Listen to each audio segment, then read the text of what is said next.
bạn sau dịp số tại chân mộtក្រុមហ៊ុន Toyota ទាំងអស់គ្នាសូមស្វាគមន៍មកកាន់វីដេអូថ្មីបាទបងប្អូនទីមើលថានៅពីមុខខ្ញុំផ្ទាល់នេះគឺជារថយន្តអ្វីសម្រាប់មួយគ្រឿងផ្ទាល់គឺជារថយន្ត Toyota Hiace ស៊េរីឆ្នាំ2025 15កៅអីអញ្ចឹងស័ក្តិសមមែនទែនសម្រាប់បងដែលមានតម្រូវការទៅលើការដឹកបាទដឹកនោះគឺអត់មានដឹកអីទេគឺដឹកមនុស្សតែម្ដងបាទងាយស្រួលជួយសម្រួលទៅដល់ជីវកម្ម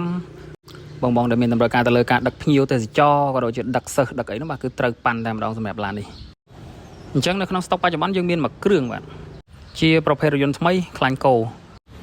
ញ្ចឹងបើសិនណាបងមានឡានចាស់ចង់មកផ្លាស់ប្ដូរយក Hiace នេះយកទៅប្រើប្រាស់ក៏ដូចជាយកទៅប្រកបអាជីវកម្មផ្សេងៗបងអាចធ្វើការតំណែងបងប្អូនផ្ទាល់បានបាទតាមរយៈលេខទូរស័ព្ទដែលដាក់នៅលើ caption ខាងលើ